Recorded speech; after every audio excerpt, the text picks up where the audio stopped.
Hello friends, आपका अभ्यास कैसा चल रहा है? आशा करती हूँ आप लोग अच्छे से अभ्यास कर रहे होंगे। तो लिखते हैं एक और नई डिक्टेशन 80 शब्द प्रति मिनट की गति से। रेडी,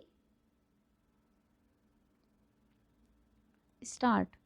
हालांकि विश्व व्यापार संगठन का 12वां मंत्री स्तरीय सम्मेलन कोरोना के बढ़ते प्रकोप के चलते अभी स्थगित हो गया है, लेकिन यह स्पष्ट है कि भविष्य में आयोजित इस सम्मेलन में हमेशा की तरह बड़े औद्योगिक एवं विकसित देश ऐसे प्रस्तावों को आगे बढ़ाने का प्रयास करेंगे जो उनकी कंपनियों के लिए तो हितकारी होंगे, लेकिन भारत एवं अन्य विकासशील देशों के गरीब लोगों के लिए अहितकारी होंगे।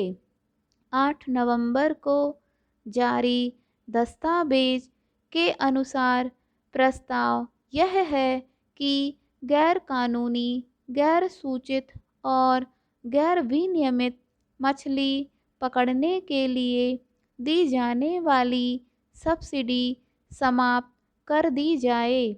यानी सीधे सीधे कोशिश यह है कि हमारे छोटे मछुआरे जो अपने जीवन यापन के लिए छोटे स्तर पर मछली पकड़ने का काम करते हैं, उन्हें सरकार कोई सहायता ना दे पाए। पैरा, ऐसे कई उदाहरण हैं जिनसे स्पष्ट है कि पूर्व में किए गए समझौते गैर बराबरी के समझौते थे, जिनमें विकसित देशों द्वारा विकासशील देशों के विकास को बाधित करने के प्रावधान किए गए थे। जब विकसित देश व्यापार वार्ताओं को एक युद्ध के रूप में देखते हैं, तो भारत को भी अपने हितों के संरक्षण एवं संवर्धन के लिए व्यापार वार्ताओं का सही उपयोग करना होगा। पैरा, इस संदर्भ में इलेक्ट्रॉनिक उत्पादों पर टैरिफ स्थगन के अस्थायी प्रावधान को समाप्त करने हेतु प्रयास करने का समय आ गया है।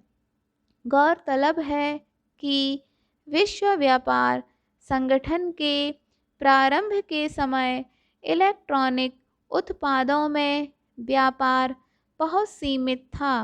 ऐसे में इलेक्ट्रॉनिक उत्पादों के व्यापार पर अस्थायी रूप से टैरिफ को स्थगित रखा गया और डब्ल्यूटीओ के दूसरे मंत्री स्तरीय सम्मेलन में यह निर्णय हुआ कि अगले मंत्री स्तरीय सम्मेलन तक ई उत्पादों पर शुल्क को स्थगित कर रखा जाए। पैरा, विकसित देशों ने तरह तरह की बहानेबाजी के जरिए ई उत्पादों के आयात पर टैरिफ को रोके रखा। आज स्थिति यह है कि अकेले भारत लगभग 30 अरब डॉलर से भी ज़्यादा इलेक्ट्रॉनिक उत्पादों का आयात हो रहा है।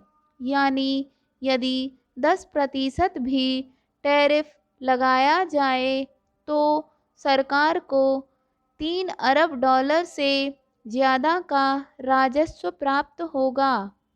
भारत जैसे देश में हमारे स्टार्टअप और सॉफ्टवेयर कंपनियां विभिन्न ई उत्पाद बनाने में सक्षम हैं, लेकिन जब बिना टैरिफ, बिना रोक टोक ऐसे उत्पाद भारत